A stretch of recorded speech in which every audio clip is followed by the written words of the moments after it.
Bonjour, j'ai été rattrapé par l'actualité. Le mardi 24 mai 2022, un homme de 18 ans tire sur sa grand-mère, la blessant grièvement au visage, avant de se rendre à l'école primaire Robb, au Texas. Il entre dans une salle de classe et ouvre le feu. Bilan 21 morts, 2 enseignantes et 19 jeunes enfants entre 9 et 11 ans. Il se barricade avant d'être abattu par les forces de l'ordre. Si tu es un lecteur passionné, tu sais que quelquefois il se produit des événements qui chamboulent tes plans et te poussent à choisir un livre plutôt qu'un autre. J'ai un livre dont l'histoire entre en résonance avec ce sinistre fait divers. Je l'ai lu et je l'ai terminé, et je me suis beaucoup questionné, à savoir, est-ce que je devais t'en parler? Sauf que si je termine un livre et que je ne t'en parle pas, eh bien, on perd beaucoup de l'intérêt de cette chaîne et on va à l'encontre de mes envies et de ma soif insatiable de liberté à pouvoir te parler de tout. Je me suis demandé, est-ce que je fais différemment que d'ordinaire? J'avais commencé sur cette voie et j'ai arrêté car je me suis rendu compte que c'était en quelque sorte laisser l'horreur m'atteindre et me dicter ma manière de faire, mes choix, mes décisions, mais également ma manière d'être et d'exister. Pour que ce soit très clair et que tu ne t'imagines pas que je souhaite l'ouverture d'un débat là-dessus, je préfère encore qu'on m'arrache une couille plutôt que de laisser ça m'arriver. Alors j'ai décidé de faire comme d'habitude, mais de placer cet avertissement en début de vidéo, non pas pour avoir ton approbation, car je n'en ai pas besoin, ici on est chez moi, mais au moins pour que tu puisses entendre tout ce que je viens de t'expliquer. Et également pour ne pas faire comme si tout allait bien. 21 personnes innocentes sont mortes. Ce n'est pas rien. Alors tout ne va pas bien. Le jour où je suis vraiment allé jusqu'au bout, il faisait drôlement beau. Oui, une belle matinée de mai. Ce qui était super, c'est que j'avais gardé mon petit déjeuner dans l'estomac et que j'avais vu un écureuil sur la pelouse pendant le cours d'algèbre. J'étais assis dans la rangée la plus éloignée de la porte, tout contre la fenêtre, et j'ai vu l'écureuil sur la pelouse. Elle est sacrément belle, la pelouse du lycée de Placerville. Elle plaisante pas. Elle fonce droit jusqu'au bâtiment pour venir nous faire coucou. Personne n'a jamais essayé de l'écarter du mur avec des plates-bandes de fleurs, des petits sapins ou ce genre de joyeux merdier. Du moins, pas pendant les 4 années que j'ai passées au lycée. Que ça vous plaise ou non, elle arrive jusqu'aux fondations de béton et elle pousse tranquillement. C'est vrai qu'il y a 2 ans, à une réunion du conseil municipal, une vieille grognasse a proposé que la ville fasse construire un monument en face de l'école, à la mémoire des anciens élèves tombés sur un champ de bataille quelconque. Joe McKennedy, mon copain, il y était et il m'a dit que tout ce qu'elle a récolté, c'est de passer un mauvais quart d'heure. Dommage que j'ai raté ça. De la façon que Joe en parle, ça devait être assez rigolo. Il y a 2 ans, du mieux que je m'en souvienne, c'est à peu près l'époque où j'ai commencé à perdre la boule.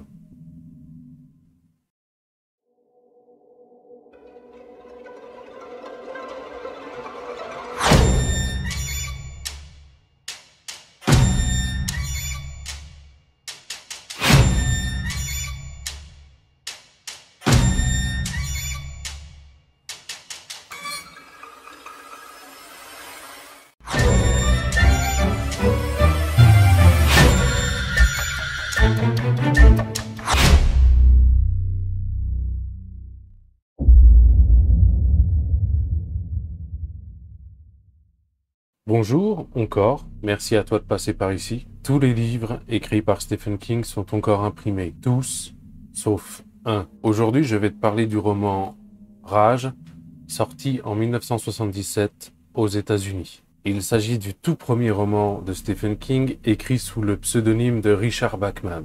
Ce roman est paru en France en 1990 aux éditions Albin Michel, soit à peu près 5 ans après que la véritable identité de Richard Bachman ait été rendue publique. Il est traduit en français par Evelyne Châtelain, qui a obtenu en 1991 le Trophée 813 de la meilleure traduction de littérature policière. En ce qui me concerne, j'ai eu une édition de 1994 par France Loisirs qui avait sorti au milieu des années 90 toute une collection de romans de Stephen King qui ont en commun cette main dorée sur la couverture. Dans cette édition, le roman fait 244 pages. Concernant la genèse de ce roman, il n'y a pas grand-chose d'intéressant à relever, si ce n'est que Stephen King a commencé la rédaction de l'histoire quand il était au lycée et l'a achevé quand il était à la fac. Je te l'ai déjà dit, ce livre n'est plus imprimé nulle part dans le monde. Et la raison est qu'il a suscité plusieurs controverses. Il a été retrouvé dans les affaires de plusieurs jeunes ayant été impliqués dans des histoires de fusillade en milieu scolaire aux États-Unis. Je vais être obligé de te citer l'article Wikipédia pour t'expliquer tout ça. Le 26 avril 88, Jeffrey Lynn Cox, une lycéenne de Saint-Gabriel, prend une classe en otage sous la menace d'un fusil avant d'être maîtrisée par des élèves. Cox avait lu Rage à de nombreuses reprises, au point de s'identifier au personnage principal. Le 18 septembre 89, Dustin L. Pierce, lycéen de McKee dans le Kentucky, armé d'un fusil de chasse et de 2 pistolets, prend également une classe en otage. Il finit par se rendre à la police 9 heures plus tard, sans qu'il n'y ait eu de blessés. La police trouve un exemplaire de Rage dans la chambre de Pierce. Le 2 février 96, à Moses Lake, dans l'État de Washington, Barry Loukaitis, 14 ans, abat un professeur de mathématiques et 2 élèves. Loukaitis souffrait de dépression, d'un trouble du déficit de l'attention, avait d'importants problèmes familiaux et s'était fait humilier quelques jours auparavant par l'un des 2 élèves tués. Cependant, Loukaitis dit lors de son procès avoir été influencé par différentes œuvres de fiction, dont Rage. Le 1er décembre 1997, à West Paducah, dans le Kentucky, Michael Carnlehan, âgé de 14 ans, ouvre le feu à 8 reprises sur un groupe de prière de son école, tuant 3 jeunes filles et en blessant 5 autres. Après son arrestation, une schizophrénie est diagnostiquée chez Carneal. Un exemplaire de Rage est retrouvé dans son casier. À la suite de cette dernière tragédie, ainsi que de la fusillade du lycée Columbine, Stephen King demande alors à son éditeur d'arrêter la publication du roman. Il indique dans une conférence sur la violence dans les écoles qu'il a pris cette décision avec plus de soulagement que de regret, car même si son roman n'était certainement pas l'un des principaux facteurs dans ce genre d'action meurtrière, cela pouvait être un facteur potentialisant pour des adolescents mentalement instables.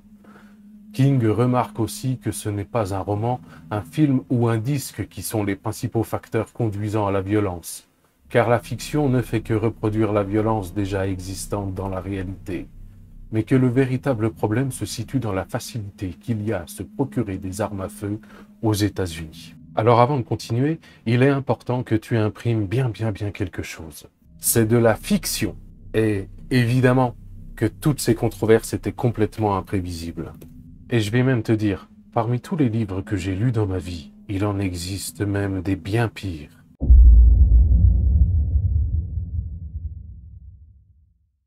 Charles Everett Decker est un adolescent perturbé, un vrai délinquant au comportement autodestructeur.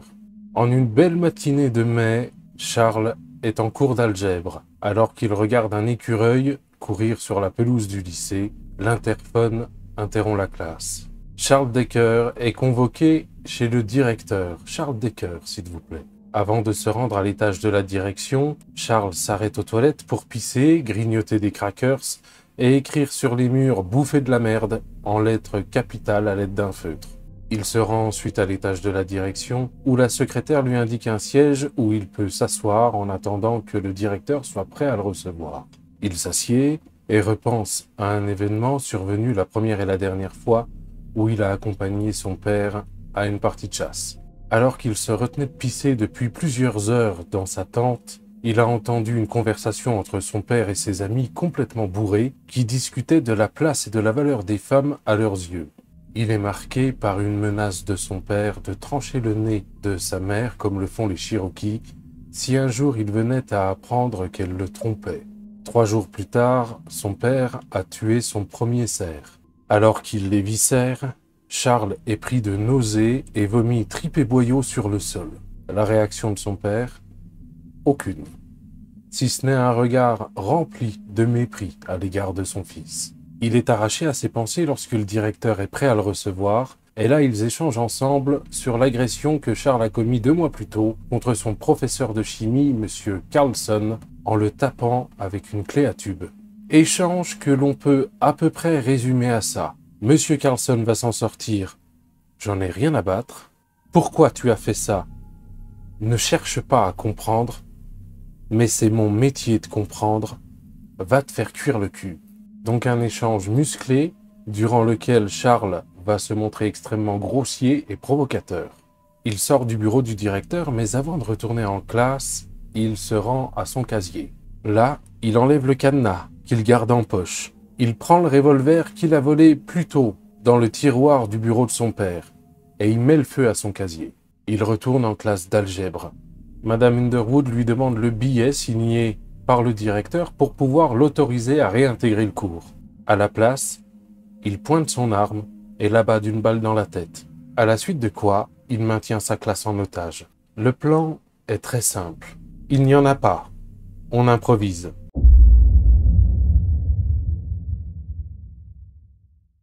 Avant de commencer, je le place maintenant, comme ça j'en suis débarrassé. Parfois, les romans de Stephen King souffrent de certaines longueurs. Concernant ce roman, il fait 244 pages, donc là ce n'est pas le cas. Voilà, c'est tout.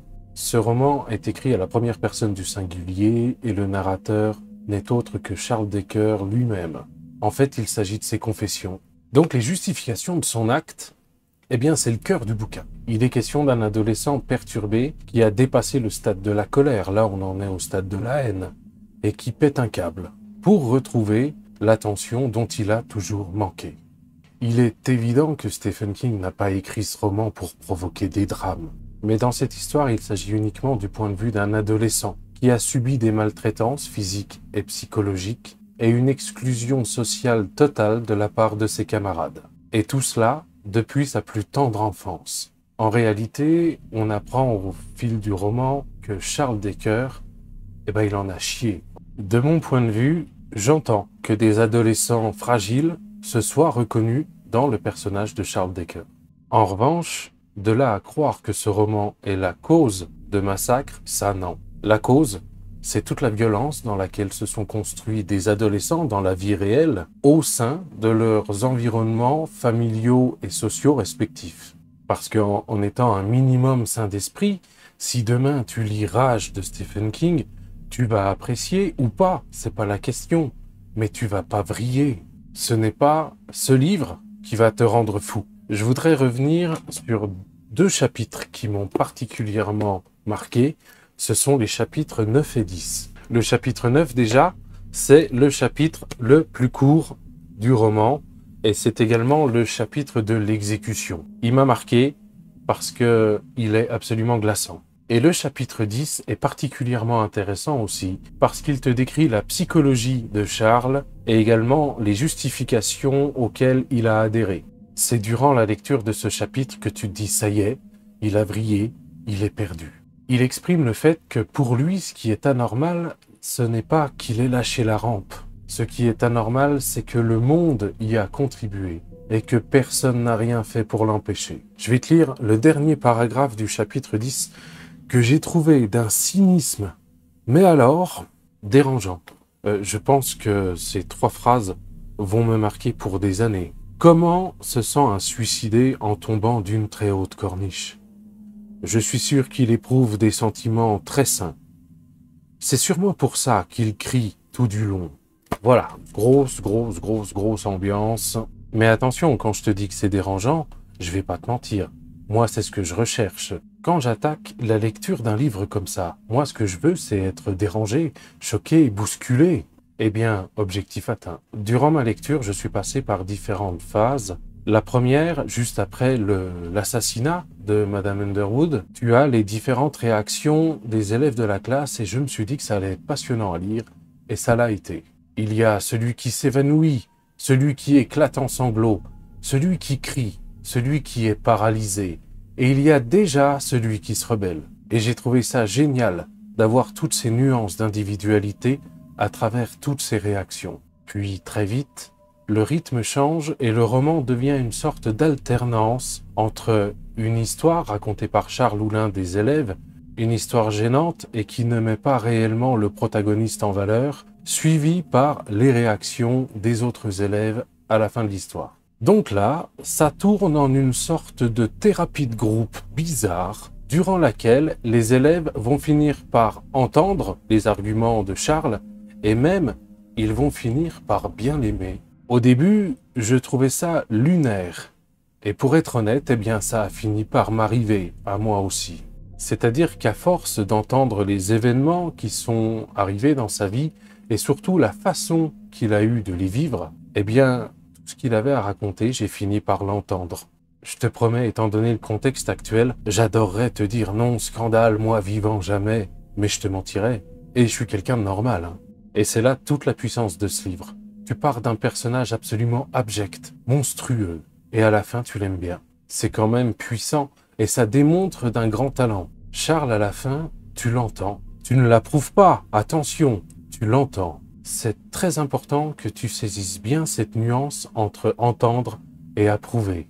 Dans ce cas-là, évidemment, approuver, ce n'est tout simplement pas possible. En réalité, il s'est passé ce qui s'est passé, car toute cette colère, toute cette haine accumulée par Charles depuis sa naissance, eh bien, il fallait que ça sorte. Ça a pris cette forme-là, mais en réalité, ça aurait pu être n'importe quoi. Et c'est peut-être pour ça que ce livre a été le déclencheur d'événements de ce genre.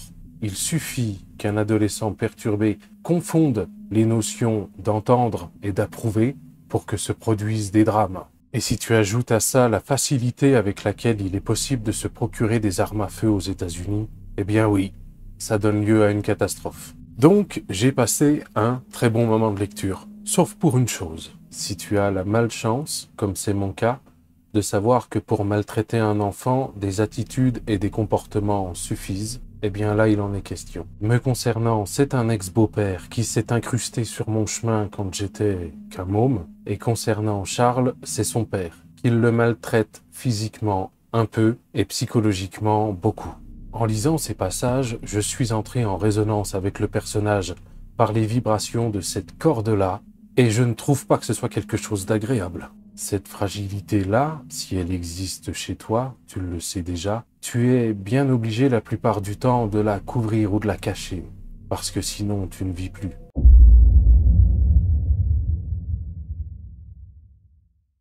Est-ce que je pourrais te conseiller ce livre? Oui, sans problème. Il faut être honnête.